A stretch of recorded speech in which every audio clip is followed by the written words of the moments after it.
US లో doctor గా స్థిరపడాలని అనుకుంటున్నారా? అయితే అతి తక్కువ ఖర్చుతో ఎగ్ప్లస్ తో సాకారం చేసుకోండి. మీరు ఓకే మీ లైఫ్ స్టైల్ గురించి చెప్పారు, అయినా మళ్ళీ ప్రశ్న అడుగుతున్నాను. ఎప్పుడు మీరు ఎక్కడికి వెళ్ళినా దూరంగా ఎంత దూరం నడుచుకుంటూనే వెళ్తుంటారు. అది ఆల్మోస్ట్ ఇండస్ట్రీ అంతా మన తెలుగు ప్రజలందరికీ తెలుసు, ఎక్కడికి వెళ్ళినా ఈయన నడుచుకుంటూ వెళ్తారు అని. అంటే ఏంటి మీరు అంటే కారు అలాంటివి కొనుక్కోవద్దనా, లేకపోతే ఏంటి అసలు మీ మైండ్ సెట్ ఏంటి? నరసింహ గారు, ఎక్కడికి వెళ్ళినా మీరు నడుచుకుంటూ వెళ్తారన్నది జట్టమనండి. జనరల్గా మన సినిమా ఫీల్డ్, మన ప్రసాద ల్యాబ్, మన ఫిల్మ్ నగరు, ఈ వాకబుల్ డిస్టెన్స్ ఏముందో, వాకబుల్ డిస్టెన్స్ ఇప్పుడు నా చిన్నప్పటి నుంచి నడుతున్నా సార్. నేను చాలా మందికి మీరు అంటే ఎక్కువ సినిమా ఫీల్డ్ ఇలా కనపడతాను కాబట్టి ప్రతిదీ నడుతుండేమో అనుకుంటారండి. లైఫ్ అంతా నడుతూ నేను సినిమాలు అడిగిస్తాను గురారు ఇన్ని బాధలు పెట్టుకుని. అదేం కాదు, మీకు ఫ్రాంక్ గా చెప్పాను కదా, వాకబుల్ డిస్టెన్స్ నేను నడుస్తాను. ఆ నడకను కాపాడుతుంది. అన్నిటినీ మించి అంటే నాకు అందులో ఆనందం ఉంది. ఎప్పుడు నేను ఆటో ఎక్కాలనుకుంటే ఆటో ఎక్కుతాను, ఎప్పుడు కారు ఎక్కాలనుకుంటే అప్పుడు ఎక్కుతాను, ఎప్పుడు రైలు ఎక్కాలనుకుంటే ఎక్కుతాను, ఎప్పుడు విమానం ఎక్కాలనుకుంటే అప్పుడు ఎక్కుతా. కాబట్టి చాలా మంది మిత్రులు కానీ ఇలా కనపడతాను కాబట్టి నాన్నమ్మతో నడుచుకుంటూ వెళ్తున్నాడు వస్తున్నాడు అనుకుంటారండి. కేవలం ఎక్కడో ఆడని దిగుతాను, లేదా ఏ కారు దిగుతాను, అలా కలిసి వాకబుల్ డిస్టెన్స్ నడుతుంటాను, అలా కనపడతాను సార్. చిన్నప్పటి నుంచి నాకు ఇది ఇష్టం గురుగారు, వాకబుల్ డిస్టెన్స్ అనేది నడుచుకో నాకు ఆనందం అండి.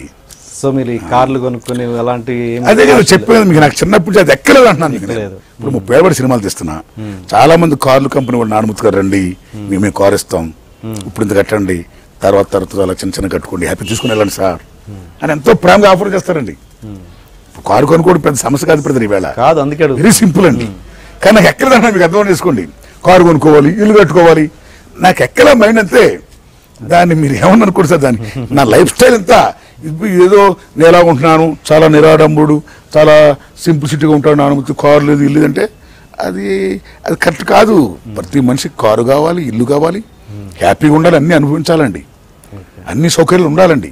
అప్పుడే కదా మన పనులను బీగా అవుతాయి, టైం లిమిట్ అన్నీ. నా వరకు ఏంటంటే నా లైఫ్ స్టైల్ ఇది కాబట్టి చిన్నప్పటి నుంచి ఇలా ఉంటున్నానండి. ఇది ఎవరినో మభ్య పెట్టడానికో ఆత్మహత్య చేసుకున్నాడు కాదు నరసింహ గారు. ఆత్మహత్య చేసుకుంటే అంతకంటే దురదృష్టం ఏముంది బ్రదర్. నేను ఆత్మతృప్తిగా హ్యాపీగా ఇలా బతకాలనుకుంటున్నాను, బతుకుతున్నాను అంతే. It's my life style, that's all. దాన్ని ఏమంటారు గురించి నో ఆన్సర్. ఎస్. ఓకే. మీరు పెళ్లి చేసుకోనందుకు చాలా దురదృష్టవంతులని చాలా అన్నాను సార్. అంటే ఈ కాలంలో ఎంత లేట్ మ్యారేజ్ అయినా చేసుకుంటున్నాను, అలా మీకు ఎప్పుడు అనిపించలేదా? నాకు ఒకసారి అనిపించింది సార్. నేను చిన్నప్పటి నుంచి చదువుకున్న రోజులప్పటి నుంచి కూడా, చిన్నప్పటి నుంచి కళ్ళ ముందు ఏదైనా సమస్య ఉత్పన్నమైతే స్పందించే గుణాలు ఉందండి. అలాగే అనేక ఉద్యమాల్లో పాల్గొన్నవాడిని, ఇంక్లూడింగ్ ఎమర్జెన్సీ పీరియడ్లో ఇందిరాగాంధీ విధాన యూనివర్సిటీ కూడా అనేక మంది పోరాట వీరులతో నేను పాల్గొన్నవాడిని. డాక్టర్ శ్రీవిక్రరావు గారు, నేను స్పీకర్స్మే. అంటే ఎలా పాల్గొన్నా మీరు అర్థం చేసుకోండి. విశాఖ హక్కు, ఆంధ్రుల హక్కు ఉద్యమంలో పాల్గొన్నవాడిని, ఎమర్జెన్సీ వ్యతిరేకంగా ఇది చేసినవాడిని. నేను కాలేజీ ప్రెసిడెంట్ చేశా, ఫైనాన్స్ సెక్రటరీ చేశా, సత్ర ప్రెసిడెంట్ చేశా, పూర్ బాయ్స్ ఫండ్ కమిటీకి సెక్రటరీ చేశా, సోషల్ సర్వీస్ సెక్రటరీ చేశా, ఊళ్ళో ఉన్న రిక్షా యూనియన్ ప్రెసిడెంట్ చేశా, ఫెడరేషన్ కన్వీనర్ చేశా. ఏమో లీడర్, ప్రజలతో తల ఉండి ఉన్నాను చిన్నప్పటి నుంచి కూడా.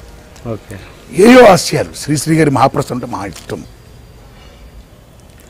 అదే రోజుల్లో కాలేజీ డేస్లో చంద్ర రాజేశ్వరరావు గారన్నా, పుచ్చలపల్లి సుందరయ్య గారన్నా, కొండపల్లి సీతారామయ్య గారన్నా, వరవరా గారన్నా, బాలగోపాల్ గారన్నా, గద్దరన్నా, వంగపూడి ప్రసాదరావు గారన్నా చాలా ఇష్టమండి. ఆ మెంటాలిటీ, ఆ కాలేజీ డేసు, అనేక ఉద్యమాల్లో పాల్గొనడం, సోషల్ యాక్టివిటీస్లో పాల్గొనడం, ఈ రకమైన మెంటాలిటీ వల్ల ఏ కొన్ని ఆశలు, ఆశయాలు, ఆశయం కంటే కూడా ఆశయం, ఆశయం కంటే కూడా ఆశ. ఎవరో పలానా అమ్మాయిని పెళ్లి చేసుకోవాలనుకున్నాను, మా పేరెంట్స్ ఒప్పుకోలే. అక్కడ మా ఇద్దరు క్రాష్ వచ్చిందండి పేరెంట్స్తో. Yes sir. నేనేం లవ్ చేయలే, ఏదో ఇలా చేసుకుందాం అనుకున్నా. ఓ మంచి అమ్మాయిని, అది వచ్చిన అమ్మాయిని, పలానా అమ్మాయిని. వాళ్ళకేమో యాక్సెప్ట్ చేయలే కులపరంగా. సో నా పేరెంట్స్ నేను ఎందుకు ఇబ్బంది పెట్టాలి, నేనేం లవ్ చేసుకోలేను, అమ్మాయికి అన్యాయం చేయట్లేదు కాబట్టి నేను కూడా రాజీ పడి చేసుకోలే. అలాగ దశలో అక్కడ సినిమా పిచ్చి, అనేక కష్టాలతో నా కెరీర్ స్టార్ట్ అయింది, తమరు తెలుసు. అక్కడి నుంచి ఎప్పుడు డైరెక్టర్ అవ్వాలా, ఎప్పుడు హీరో అవ్వాలా, ఎప్పుడు యాక్టర్ అవ్వాలా, ఇది కదా మెయిన్ నాకు. అలాగ వచ్చిన వాడిని రీసెంట్గా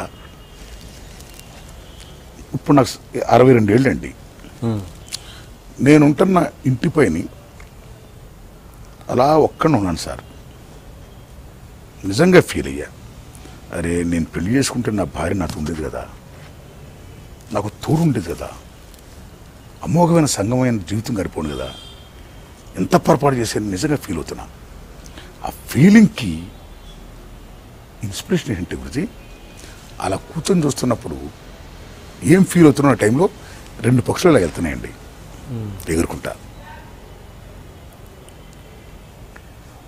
అలాగే అనేక జంటలు వెళ్తున్నాయి గురుగారు. ఆ జంటలు వెళుతూ వెళుతూ వెళుతూ ఎక్కడికి వెళ్తున్నాయి, ఓ చెట్టును వాలి అక్కడ గూడు ఉంది, గూడులో చేరాయి. నా కళ్ళ ముందు ఆ పక్షులు గూట్లోకి వెళ్ళి నా కళ్ళ ముందు చాలా జంతువులు, ఎలకలు కానీ పందులు కానీ అనేక జంతువులు గుహల్లోకి వెళ్తున్నాయి. అంటే వాటి నివాసం, ఆవాసం, గూడు. సో పశువులు పక్షులు సమస్త జంతువులు కూడా తోడు కోరుకుంటున్నాయి, నీరు కోరుకుంటున్నాయి, ఓ రక్షణ గూడు కోరుకుంటున్నాయి. ఒక మనిషినై ఉండి నేను ఎందుకు పెళ్లి చేసుకోలేకపోయాను, ఒక మనిషినై ఉండి నేను ఎందుకు ఇల్లు కట్టుకోలేదు అని నిజంగా ఫీల్ అయ్యాను సార్. ఆ ఫీలింగ్తో కాసేపు కన్నీళ్ళు గార్చా, పశ్చాత్తాపడ్డా, మళ్ళా రెక్టిఫై అయ్యా. No regrets, there is God, happy, ముందుకెళ్దాం అనిపించింది. అనిపించిన దశలో చాలామంది అడిగినప్పుడు నేను సమాధానం అంటే కూడా నా విజ్ఞప్తి చేయదలుచుకున్న యువతకి, ఓ యువకుల్లారా, ఎప్పుడో జాబ్ వచ్చినప్పుడే మనం డబ్బులు బాగా సంపాదించినప్పుడే పెళ్లి చేసుకుందాం, లైఫ్లో సెటిల్ అయిన తర్వాత అనే అవసరం మీరు రాకండి. ఏ వయసులో జరగాల్సిన ముచ్చట ఆ వయసులో జరగాలి. ఎన్ని కష్టాలు పడుతున్నా సార్, మీరు జాబ్ సంపాదించే టైంలో కూడా మీకు భార్య ఆ వయసు వస్తే పెళ్లి చేసుకుంటే తోడు ఉంటే మీరు ఇంకా ఎర్లీగా జాబ్ సంపాదించవచ్చు. మీ కష్టంతో మీ నష్టంతో ఆ మహాతల్లి పాలు పంచుకుంటుంది. అన్నిటిని మించి మీ యొక్క జీవన సంగమం ఏమవుతుందో, ఆ లైఫ్ ఏమవుతుందో అమోఘంగా లీడ్ చేయొచ్చు మీరు. కాబట్టి మీరు ఎట్టి పరిస్థితుల్లో కూడా ఎప్పుడో జాబ్ వచ్చేదాకా ఆగి లేట్ అవర్స్లో పెళ్లి చేసుకోవద్దు. ఏ వయసులో జరగాల్సిన ముచ్చట ఆ వయసులో జరగాలి అని నేను యువతను విజ్ఞప్తి చేశా. అది బ్రదర్. కాబట్టి ఇప్పుడు ఏదో చాలామంది అంటారు అబ్దుల్ కలాం పెళ్లి చేసుకోలేదు, వాజ్పేయి గారు పెళ్లి చేసుకోలేదు, నువ్వు చేసుకోలేదు అంత. ఇప్పుడు వాజ్పేయి గారి గురించో అబ్దుల్ కలాం గారి గురించో నేను కామెంట్ చేయదలుచుకోలేదు, ఎవరి పర్సనల్ వాళ్ళదండి. నాకు తెలిసినంత వరకు గురువు గారు, జీవితం అనేది చాలా గొప్పది. సంగమం ఉంటేనే జీవితానికి ఒక అర్థం, పరమార్థం అండి. అదే పరిపూర్ణ జీవితం అండి. భగవద్గీతలో కృష్ణ పరమాత్ముడు ఏమంటాడు, ఎవడైతే యుక్త వయసు వచ్చిన తర్వాత ఒక భార్యకి భర్తగా, తర్వాత పిల్లలుగా నా తండ్రిగా, తర్వాత వాళ్ళ పెళ్లిళ్ళు చేసి బాధ్యతలు నిర్వర్తించి వాళ్ళకు పుట్టిన బిడ్డల మనవలతో ఆడుకుని ఓ తాతగా సంసార సాగరాన్ని ఎవరైతే ఎత్తుడో, ఈ జీవన సాగరాన్ని, వాడే మోక్షాన్ని అర్హుడు అంటాడు ఆయన భగవద్గీతలో. సో వేరే సంసారం ఏదో నాకు, నేను సంసార సాగరం ఎక్కడ ఇదే నేను. కాబట్టి నాది ఎక్కడ పరిపూర్ణ జీవితం అండి, అసంపూర్ణ జీవితం. కాబట్టి యువకులారా, పరిపూర్ణ జీవితం అనుభవించండి. ఓ తోడు ఉంటేనే పరిపూర్ణమైన జీవితం అండి. ఆకాశంలో ఆడదు సగం. పార్వతీ పరమేశ్వరుడు సింబల్ కదండి, పార్వతీ పరమేశ్వరుడు సింబల్ కదా మీకు. ఈ కచ్చపేట మనం పూజించే శివలింగం ఏమవుతుందో సింబల్ ఆఫ్ సృష్టి కదా. కాబట్టి ఈ ప్రకృతి ధర్మాన్ని మనం పాటించాలి అని అంటున్నానండి. ఇది నా విజ్ఞప్తి బ్రదర్. కాబట్టి ఇప్పుడు నేను పెళ్లి చేసుకోలేదు కదా, ఇందాక అన్నారు మీరు, ఈ చాలా మంది లేట్ హౌస్లో చేసుకుంటారు కదా, మీరు తీసుకొచ్చదు అంటే లేట్ హౌస్లో చేసుకుని నా మనసు యాక్సెప్ట్ చేయట్లేదు. కాబట్టి నేను పెళ్లి చేసుకుని నా మనసు యాక్సెప్ట్ చేయక ఆమెను హింస పెట్టాల్సిన అవసరం నాకే ఉంది. ఉయ్యమ్మాయి నేను టార్చర్ పెట్టి ఆమె టార్చర్ పెట్టి అవసరం అది. హ్యాపీగా ఉండాలంటే నాకు అలాంటి మెంటాలిటీ కావాలి. ఈ టైంలో నాకు అలాంటి మెంటాలిటీ దొరకడం కోసం ఎతకడం కోసం పెద్ద కార్యక్రమం కష్టం పాయింట్. కాబట్టి గతం కదా, నాకలా ఎవరు ఉండకండి అని నేను విజ్ఞప్తి చేస్తున్నాను. దర్శనం అంటే పెళ్లి అనేది ఒక సెక్స్కి సంబంధించిందే కాదు, ఒక రెండు మనసులు ట్రావెల్ చేయడం కూడా. అదే బ్రదర్, మీరు అర్థం చేసిందా చెప్పాను నేను. మ్యారేజ్ అనేది తోడు, కష్టం నష్టం సుఖంతో అన్ని పాలు పంచుకునేది. అన్నింటిని ముందు సెక్స్ అంటే, ఇక్కడ సెక్స్ అంటే మహాతల్లి పవిత్రమైన కార్యక్రమం, అది సంభోగం, సృష్టికి మూలం, చాలా ఇంపార్టెంట్ కదా. అది ఎంత ఇంపార్టెంటో అలా తోడు కూడా అంత ఇంపార్టెంట్ కదా. కాబట్టి తోడు ఉండడం అనేది, భార్యాభర్తల సంగమం అనేది చాలా గొప్పదండి. అది చాలా పవిత్రమైనది, చాలా గొప్పది. అది అందరూ అది అనుభవించాలని కోరుకుంటున్నానండి. నేను అనుభవించలేదు, నేను దురదృష్టం. నేను నాకలా ఎవరు దురదృష్టంతులు కాకండి, అదృష్టంతులు ఉండండి అంటున్నాను నేను. కేవలం అదే కారణమా మీరు కుటుంబానికి అంటే చాలా వరకు దూరంగా ఉంటాను? నేనే కుటుంబం దూరంగా ఉంటానండి. నేను ఎప్పుడు నా సినిమా రిలీజ్ అయినప్పుడు ఉంటే వెళ్తుంటా, మా అమ్మ నాన్న చూడాలనిపించినప్పుడు వెళ్తుంటా. హ్యాపీగా నా ఫ్యామిలీ, నాన్నదమ్ములు, నాకు చెల్లు అందరినీ మొత్తం నా బంధువులను చూసి వస్తుంటా. నా ఊరు, నా వాడ, నా ప్రజలందరూ చూసి వస్తుంటా. ఐఎమ్ వెరీ తరచుగా వెళ్ళి వస్తుంటానండి. రీసెంట్గా మా నాన్నగారు చనిపోయారండి. సారీ అండి, మా నాన్నగారు వయసు 95 years అబౌవ్ అండి, గాడ్స్ ఫీల్. మా అమ్మ కూడా అబౌవ్ 85 సార్. దేవుడి దేవల్ల మా అమ్మ ఇంకా హెల్తీగా ఉందండి. మా నాన్నగారు చనిపోయారండి. సో మా నాన్న మా అమ్మ గొప్పతనంటే, మా అమ్మ పేరు రెడ్డి చిట్టమ్మ అండి, మా నాన్న పేరు రెడ్డి చెన్నైనాయుడు. మాది రౌతుపూడి మండలం మల్లంపేట అనే గ్రామం అండి, చాలా మారుమూల పల్లె, బోర్డర్ టు ఏజెన్సీ. ఆ ఊర్లో ఫస్ట్ బీఏదిన నేనే. ఆ గొప్పతనం మా అమ్మ నాన్నదండి, గ్రేట్ అండి. ఇప్పుడు అమ్మగారు ఒక్కరే? మా అమ్మగారు మా తమ్ముడి ఇంట్లో ఉన్నారు, మా అన్న ఇంట్లో ఉన్నారండి, మా తమ్ముళ్ళ ఇంట్లో ఉన్నారు. మా అమ్మ very happy, very happy sir. మీ విషయంలో ఏం ఇంటర్ఫీర్ గారండి. చిన్నప్పటి నుంచి మా అమ్మ చెప్పాను మీకు, మా నాన్నగాని నా మనసుకి ఎలా చూస్తే అలా మంచిగా చేయమంటారండి, అంతే వచ్చిన మెసేజ్. అసంతృప్తి ఎప్పుడు మీరు తృప్తి ఫీలేరండి, చాలా హ్యాపీ. అంటే నేను దేవుడి వాళ్ళు ఇంత గొప్పగా యాక్టర్ అవుతానని, డైరెక్టర్ అవుతానని, ఎలా అవుతానని వాళ్ళు ఎక్స్పెక్ట్ చేయలే. అందరూ నా గురించి మెచ్చుకుంటుంటే, మా అమ్మ నాన్న వింటుంటే ఆనందపడేవారు, సంబరపడేవారండి. So very very happy. కాబట్టి అంటే ఒక తల్లిగా అసంతృప్తి ఉంటుంది, పెళ్లి కాలేదు అది అప్పుడు ఫీల్ అయ్యారు. That matter is over. మా బాబులు ఎక్కడున్నా సరే ప్రశాంతంగా హ్యాపీగా ఉండాలి, ఆయన నచ్చినప్పుడు నేను ఎందుకు ఇబ్బంది పెట్టాలని మా అమ్మ కూడా, మా నాన్న కూడా అడిషన్కి వచ్చారండి. That chapter is over. ఇప్పుడు మీరు ఓకే చిన్న బడ్జెట్లో కొంచెం ఇదవుతున్నారు కదా, మీకు కనుక మంచి బడ్జెట్ దొరికే ప్రొడ్యూసర్ మన సినిమా ఇండస్ట్రీ నుంచి కావచ్చు, బయట నుంచి కావచ్చు, దొరికితే కనుక మీ మేకింగ్ స్టైల్ మారుద్దా? అంటే మీ సినిమాలో ఏమైనా మార్పు జరుగుద్దా? చూడు brother,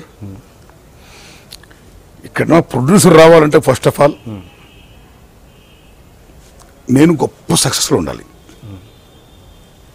it's a demand supply.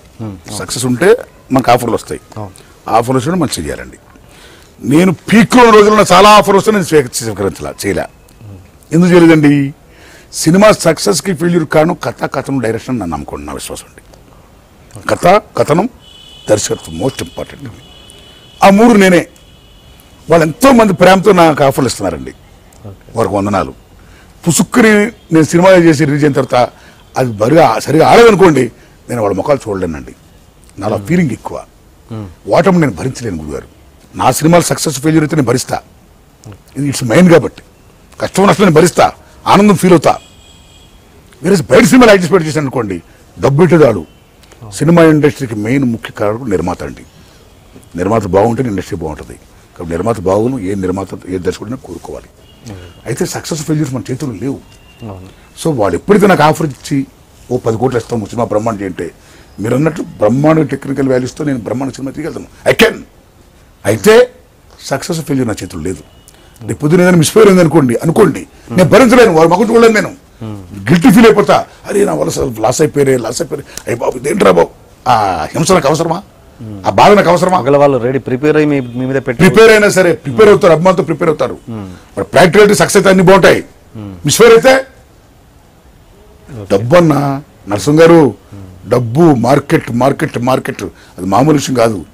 కాబట్టి ఎకనామికల్ వాల్యూస్ ఈవేళ హ్యూమన్ రిలేషన్స్ డామినేట్ చేస్తానే గుర్తుపెట్టుకోండి. మానవ విలువలను ఆర్థిక విలువలు డామినేట్ చేస్తున్న దశలో, మానవ విలువలు డామినేట్ చేస్తున్న దశలో ఆర్థిక విలువల దగ్గర మనం చాలా బ్యాలెన్స్గా ఉండడం, ఎకనామికల్ డిసిప్లిన్ ఉండడం చాలా మంచిదండి. సో ఎదుటివారిని ఎంత సహకారం తీసుకోవాలి కానీ పని కట్టుకొని వాళ్ళని మనం ఏదో ఇలా చేస్తున్నాం అలా చేస్తున్నాం బడ్జెట్ పైన రుద్ది శారీని ఉపయోగించాలి, లేకపోతే మరొకటి చేసి ఇంకోటి చేసో చేసుకుంటూ పోవడం కరెక్ట్ కదండి. And for more videos, please subscribe to iDream. Please subscribe to iDream. Please subscribe iDream. And please subscribe to iDream.